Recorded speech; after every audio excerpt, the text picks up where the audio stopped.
Hey, yo, what's up, YouTube? It's your boy, Ashton Jackson. And in today's video, I'm going to be talking about why the Dallas Cowboys shouldn't let a Darren McFadden stop them from drafting a potential Ezekiel Elliott. Meaning for the Dallas Cowboys, you shouldn't let Rico Dowdle or any running back that you bring in via free agency, Rico Dowdle or anybody on the free agency market stop you from drafting an Ashton Jeanty. We've seen so far what the running backs have been doing so far in college football, what they've been doing in the league, like Saquon Barkley is doing for the Philadelphia Eagles, what Jahmyr Gibbs is doing for the Detroit Lions, what Derrick Henry is doing for the Ravens, and what Josh Jacobs is doing for the Green Bay Packers. The running back position has always been a valued position. Now I understand there has been a little movement in the past, 5 to 6 years where it's been running backs don't matter. But in the Dallas Cowboys case, they took that far left and just said running backs don't matter at all. But I'm going to talk about why the Dallas Cowboys fans should come around to the idea of looking at Ashton Jeanty if he is available to you, if depending where you pick, anywhere from 12 to 15, if he's available at that time. So before we hop into the video, I'd appreciate if you guys like the video, subscribe if you're new, comment and share my video with anyone who you think will enjoy my content, and Happy New Year to everyone, because I am making this video on January 1st, 2025.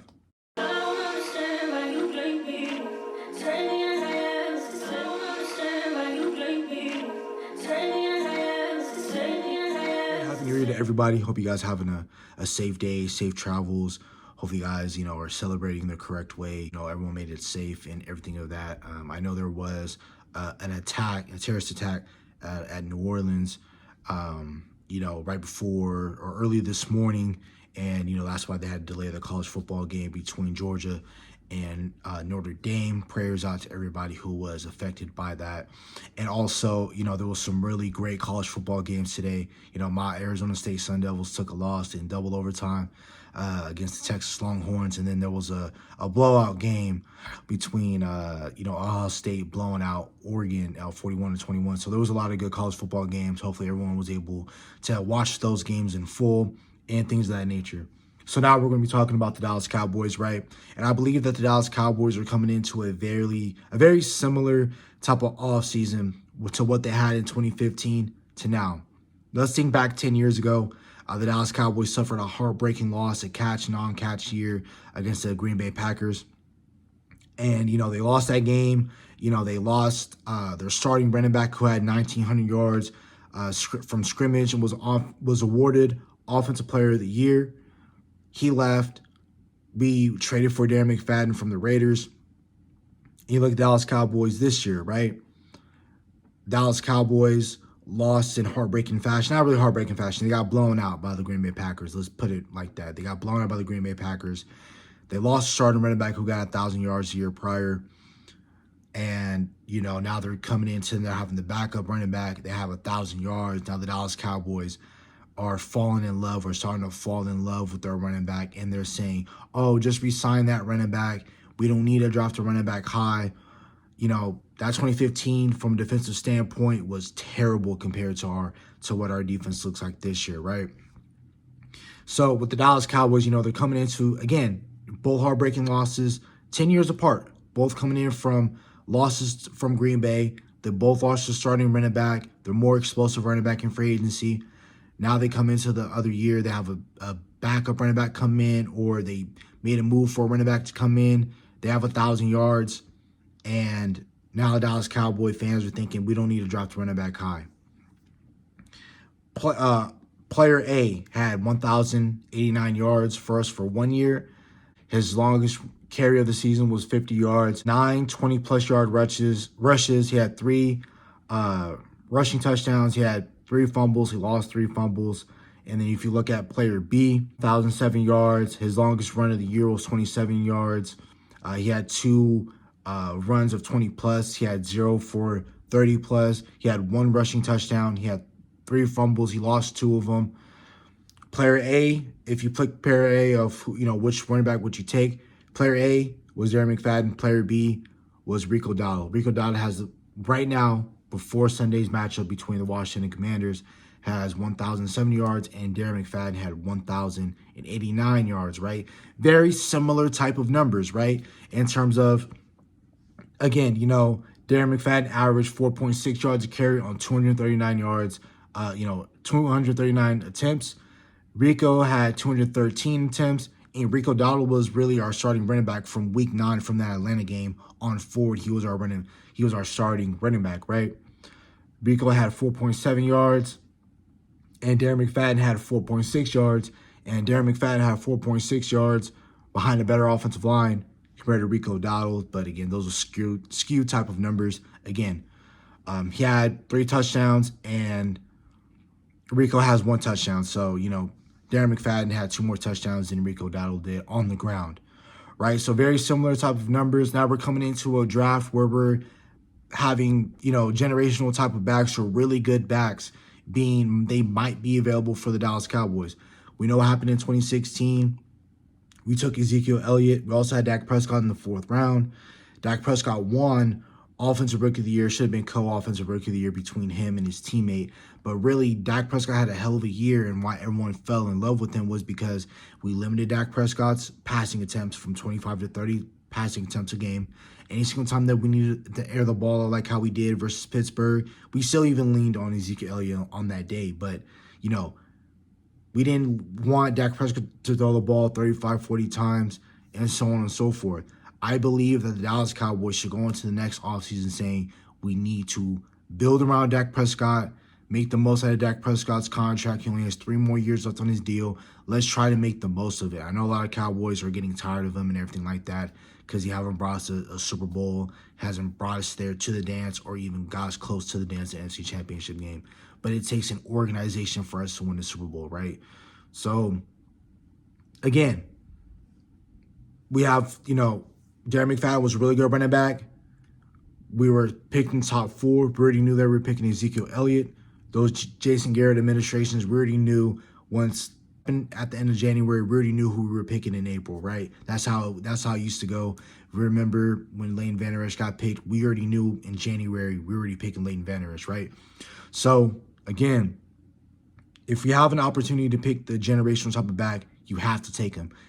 It takes the pressure off of your offense and your quarterback as well. Again, we know that we don't want Dak Prescott throwing the ball 40 to 60 times in a game. If we need him to, like in versus Seattle last year on Thursday Night Football, that's fine to do. If we need to do that versus some of our playoff opponents, or if we need to do that against some of our division rivals who are going to be very competitive, like the Eagles, like the Commanders, let's run the ball.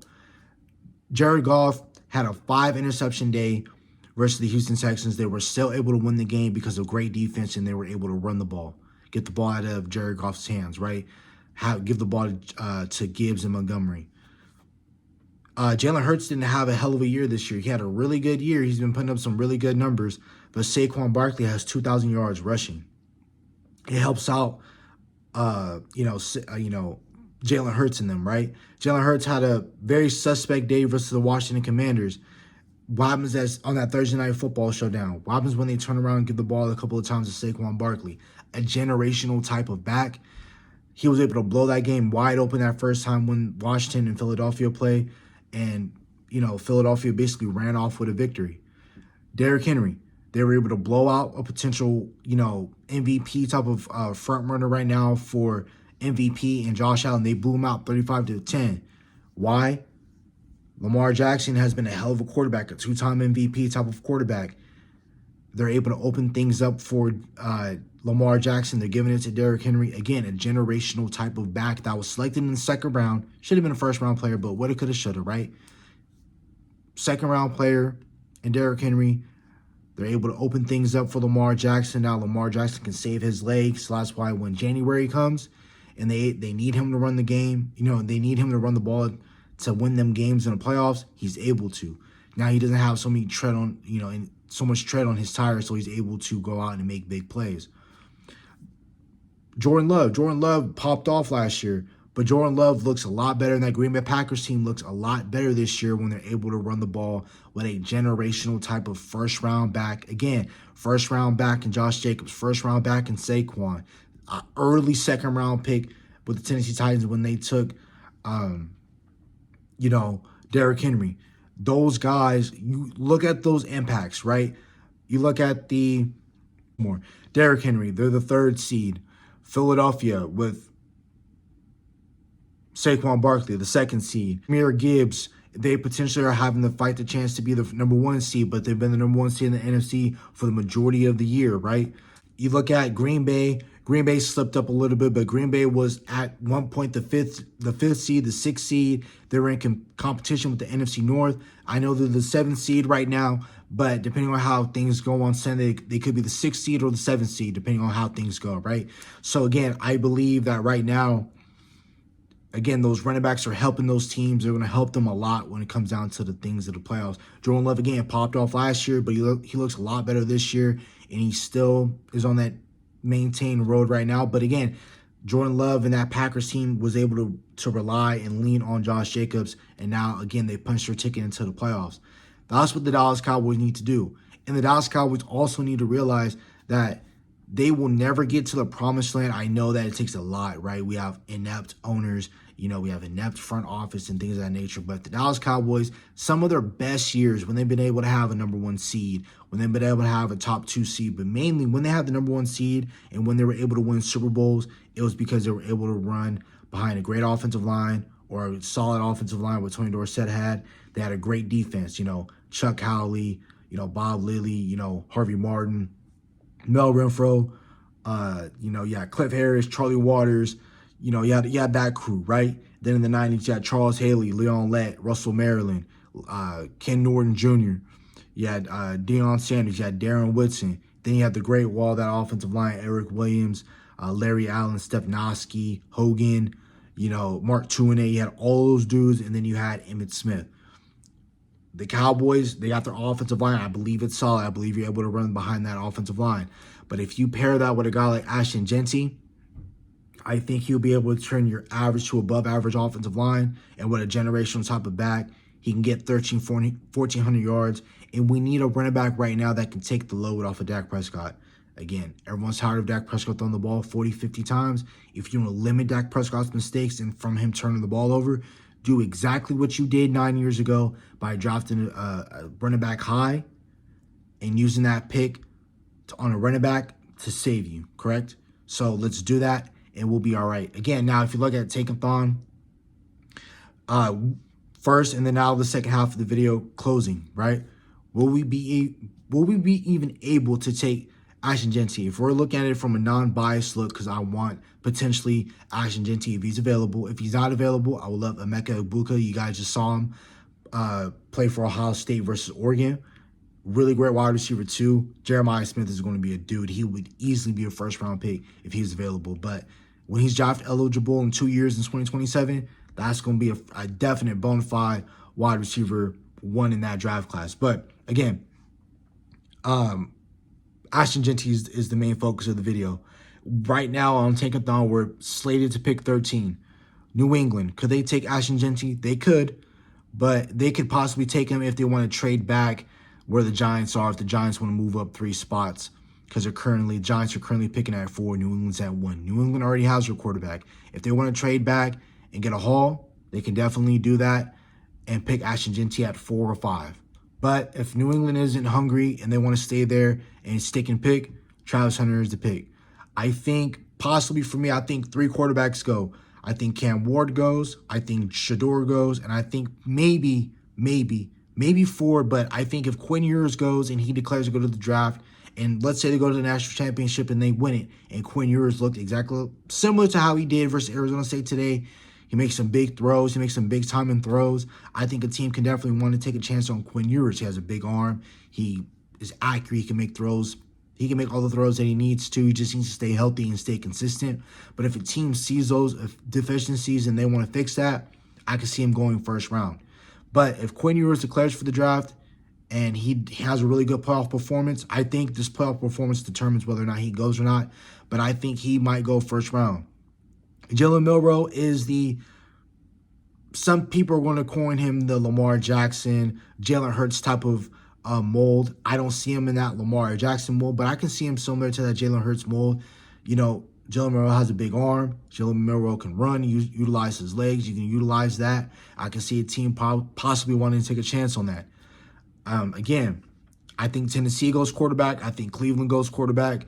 Again, depending on where the quarterbacks go, we'll find out in about 2 months from now. We'll find out when pro days happen, once things come out about players and Senior Bowl happens and the Shrine Bowl happens. Once we find out what happens in these series, we're going to find out where these quarterbacks go. But if in my theory 4 quarterbacks go, I think Tennessee, Cleveland, Giants, Jets take a quarterback. If there's only 3 quarterbacks that go, I think Tennessee, Cleveland, Giants take a quarterback. And I think everything is now open for business, right? I think could Jacksonville take Jeanty? Maybe, but I don't think they do because they paid Travis Etienne, so I don't think that happens. Could Carolina take him? No, because they paid Chuba Hubbard and they drafted Jonathan Brooks towards ACL again. I don't think they do. I won't be surprised if they go, but they have so many needs. They need another wide receiver. They need a Ted McMillan. They need an Abdul Carter. They can pair somebody up with Derek Brown like Mason Graham. Carolina can go anywhere. Jets, they desperately need a quarterback. They're possibly going to need another wide receiver if Garrett Wilson doesn't want to stay. Vegas. If Vegas doesn't want to trade up for a quarterback, which I wouldn't do in their position, they have their chance to get their Cam Ward, to get their Shedeur Sanders. They messed that up by winning versus the Jacksonville Jaguars a few weeks ago. So if that's the case for them, fine. If they don't want to take quarterback, I definitely do see them taking either wide receiver like Luther Burden. I can definitely see them taking a running back here. I can see them going Ashton Jeanty. So if in my scenario, 3 quarterbacks go, I can definitely, or even if 2 quarterbacks go, right? If Tennessee and Cleveland take the top 2 quarterbacks in Shedeur and Cam, I can definitely see Vegas going running back. I think this is where Shedeur Sanders goes.